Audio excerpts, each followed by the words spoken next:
پیارے رسول صلی اللہ علیہ وسلم نے فرمایا اللہ تعالیٰ کو چھینک پسند ہے اور جمائی ناپسند ہے۔ پیارے رسول صلی اللہ علیہ وسلم جو خوبصورت زندگی دے کر گئے اس کا ایک بڑا حصہ آداب پر مشتمل ہے۔ آداب زندگی، آداب معاشرت، رہن سہن کے صحیح طریقے، اس کا نام ادب ہے۔ کسی کام کو صحیح نہج پہ کیا جائے، صحیح طریقے پہ کیا جائے تو اسے کہتے ہیں یہ ادب کے ساتھ کیا ہے، مہذب انداز میں کیا ہے۔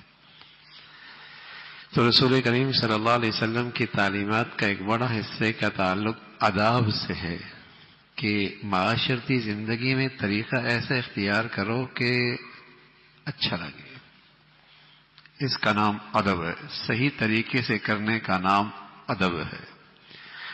تو رسول کریم صلی اللہ علیہ وسلم نے اس کے متعلق ایک زندگی کا ایک بڑا حصہ سمجھایا ہے، بلکہ ہر زندگی کے حصے کے متعلق آداب بتائے، اور خصوصاً معاشرتی زندگی، ساتھ رہنے میں، ساتھ اٹھنے بیٹھنے میں، یہ جو زندگی ہے اس میں تو یوں ملتا ہے کہ قدم قدم پہ مسلمان کو دعا دیتا ہے یا دعا دیتا ہے، دعا دیتا ہے یا دعا لیتا ہے، یہی پوری معاشرتی زندگی میں نظر آتا ہے۔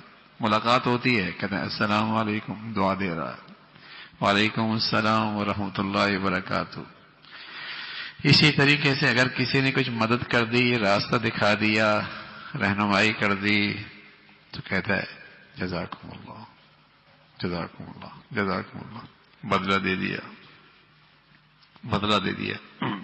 ایک تو یہ اندازہ نا آپ نے بہت اچھا کیا، شکریہ۔ تو شکریہ میں وہ طاقت نہیں ہے جو طاقت جزاکم اللہ میں ہے۔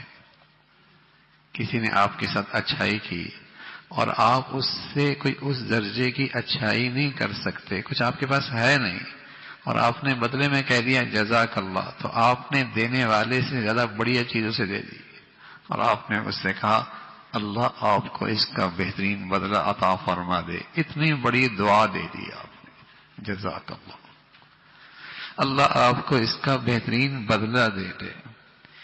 اسی طرح ایک آدمی کو چھینک آئی تو یہاں بھی دعا ہے الحمدللہ، اس نے کہا یرحمک اللہ، اللہ تجھ پہ رحم کرے۔ اچھا ہمارے ہاں اب چھینک مسئلہ بن گئی نا، اس میں ایک لطیفہ بھی بنا نا، وہ جیسے ہر چمکتی چیز سونا نہیں ہوتی اور ہر چھینک کرونا نہیں ہوتی، ہاں؟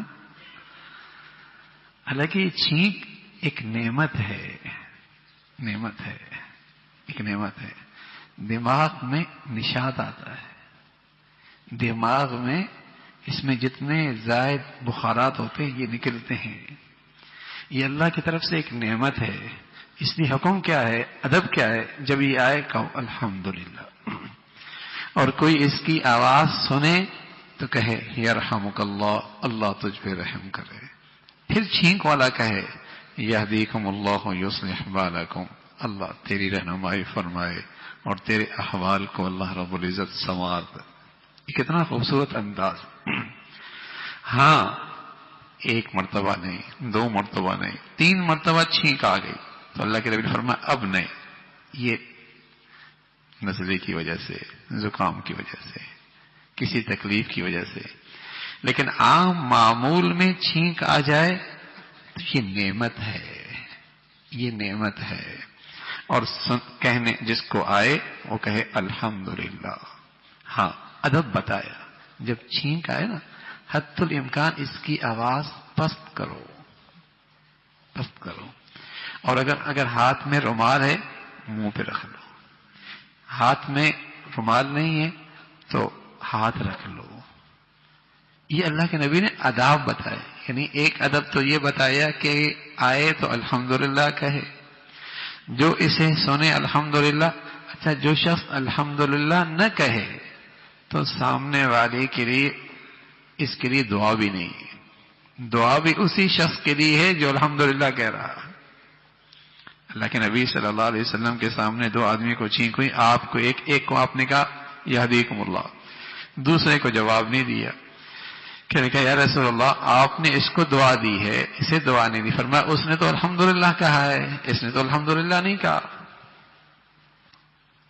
تو جس کو آئے اس کا ادب ہے الحمدللہ کہے، سننے والے کے لیے ادب ہے وہ اسے دعا دے یرحمک اللہ کہے، اور پھر جسے چھینک آ رہی ہے حتی الامکان اس کی آواز پست کرے، اور پھر اگر ہاتھ میں رومال ہے رومال رکھ لے، کپڑا ہے کپڑا منہ پہ رکھ لے، ہاتھ ہے تو کوئی چیز ایسی کر لے تاکہ کسی کو تکلیف نہ ہو، اس انداز سے وہ چھینک کے رسول کریم صلی اللہ علیہ وسلم نے آداب بتائے۔ البتہ جمائی یہ سستی کی علامت ہے، یہ سستی کی علامت ہے، اور جب آدمی جمائی لیتا ہے اور منہ کھولتا ہے تو شیطان خوش ہوتا ہے، اس لیے کہ وہ تو اس کے اندر کینہ ہے نا انسان کے بارے میں، اور وہ انسان کے بارے میں کینہ پرور دشمن ہے، جب اس کی بگڑی ہوئی شکل دیکھتا ہے تو بڑا خوش ہوتا ہے۔ تو حکم کیا ہے؟ حتی الامکان اس جمائی کو روکا جائے، اور حتی الامکان اس سے احتیاط کی جائے، لیکن پھر بھی آ جائے تو ہاتھ رکھ لے، پھر بھی آ جائے تو ہاتھ رکھ لے۔ تو رسول کریم صلی اللہ علیہ وسلم نے فرمایا کہ چھینک ایک نعمت ہے اور جمائی یہ سستی کی علامت ہے، اس سے خوشی ہوتی ہے تو شیطان کو خوشی ہوتی ہے اور وہ اس سے خوش ہوتا ہے۔